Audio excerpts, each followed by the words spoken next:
Hello mga kalapski, ayan, welcome to my channel. Ayan, for today's video ay pupunta tayo ulit sa farm. Finally, makabalik ulit tayo sa farm after 3 weeks guys. And finally, ayan, papasyalan ulit natin. Ayan, tingnan natin yung pinapagawa natin tong munting bahay. Kung ano na yung update. Ayan. At guys, sa mga hindi pa nakapollow, please subscribe my channel.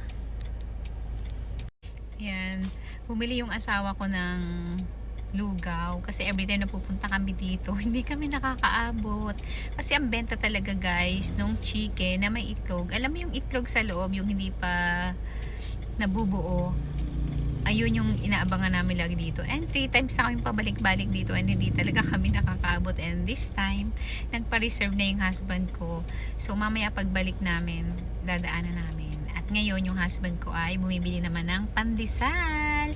At napakasarap ng pandesal dito guys. Dito sa Lakawan. Kung napapanood nyo yung sikat dito na lugaw na may itlog. Ayun. Pero yung husband ko ay may binili. May dala-dala siya. Siguro bumili rin siya ng egg na leg part naman yung nakalagay. And kahit leg part, masarap din mga kalabski. Kasi parang hindi ko alam kung anong klaseng chicken yun. Basta malasa yung laman niya. Parang native. Ayun siya guys. Ayan yung anak ko tulog. Ayan. Tulog yan. At mamaya pagdating niya sa farm, magkukulit yan. Ayan. Yung farm ang pinakang ano namin guys. Basta magkakasama kami. Yun yung, doon kami pumupunta. And syempre, doon kami nagre-relax. Kasi napakaganda naman talaga ng view guys. Kaya samahan nyo ako. Ayan na yung pandesal. Ayan, bumili si daddy ng pandesal. Sarap ng pandesal dyan guys kasi cheesy siya. Tapos meron ding malunggay. Ayan, pag pumupunta kami dito, bumibili talaga kami ng marami. Ayan si Kelly, magtatanim na daw siya. Wow! Say hi! Ayan guys, nandito na kami sa farm. Tanim tayo ng kauntian.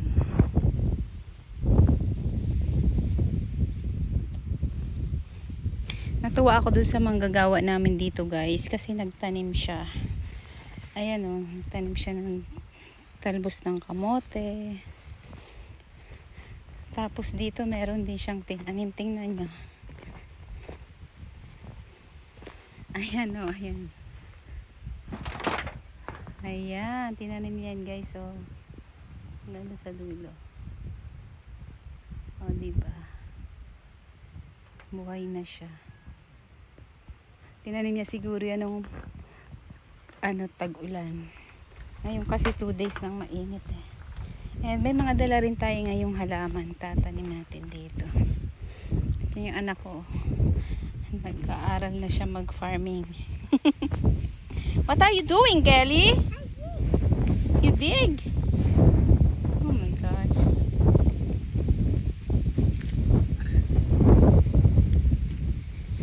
Ayan, ito na yung natanim natin.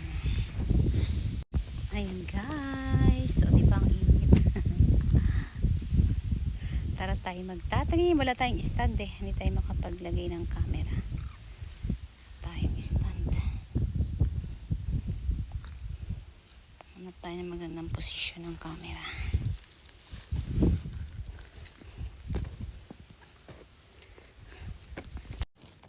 Ayan. Tatanim tayo guys. Diyan lang muna kayo. Hapon na pero napakainit. Dito muna tayo magtatanim ng sama-sama. Para pag nabuhay na sila, saka natin sila ililipat.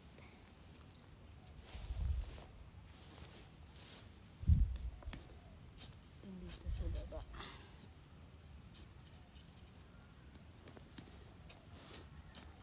Hindi, wag mo ito hukayin, anak ha.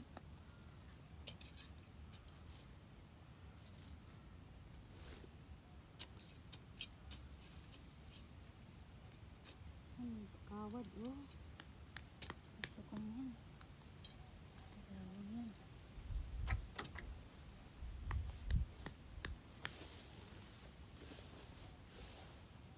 Ayan, may dala tayong mulberry.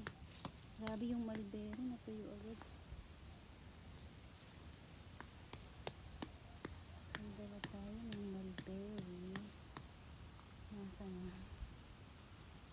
Isa na lang yung mulberry. Ay, ito na hubog. Ito muna natin ilalagay para patubuin lang natin siya. Dali na lang mag-ano pagkatong nabuhay na.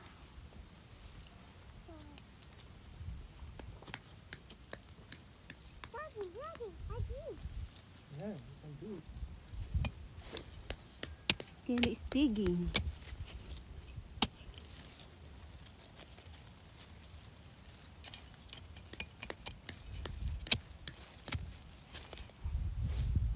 Ayan guys, nakalimutan namin magdala ng gloves. Magdala din tayo ng yellow bell. Ayan yung yellow bell. Ang ingay ng kulasisi. Ang laki guys ng mga kulasisi dito. My gosh. Parang ibon. What?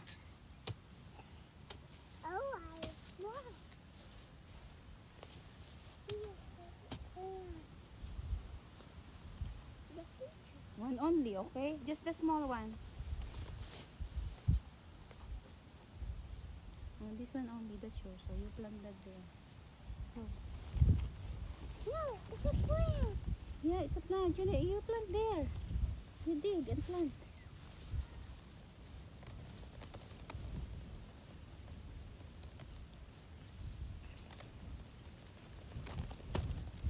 Yan, ito guys, madali itong mabuhay. Oh.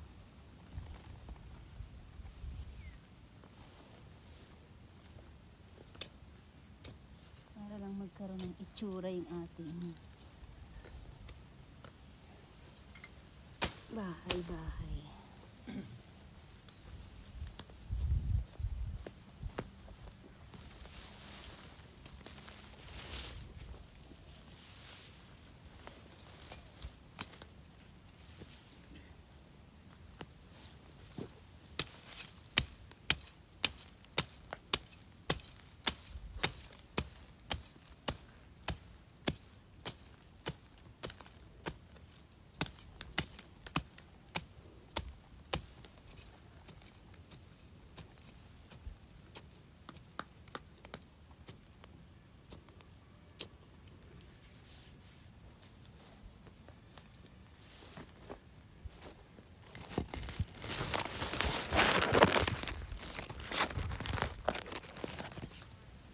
Grabe guys, ang moist ng lupa.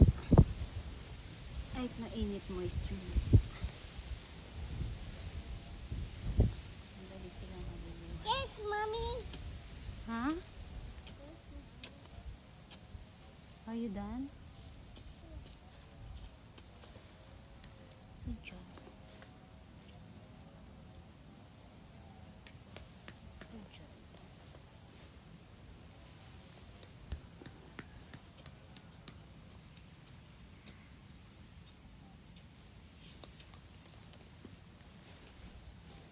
Ilalagay natin sa mga hangganan.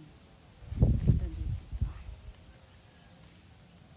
Madali lang ito mabuhay. You dig, then put the... You dig first. You dig first like that. Put the tree there.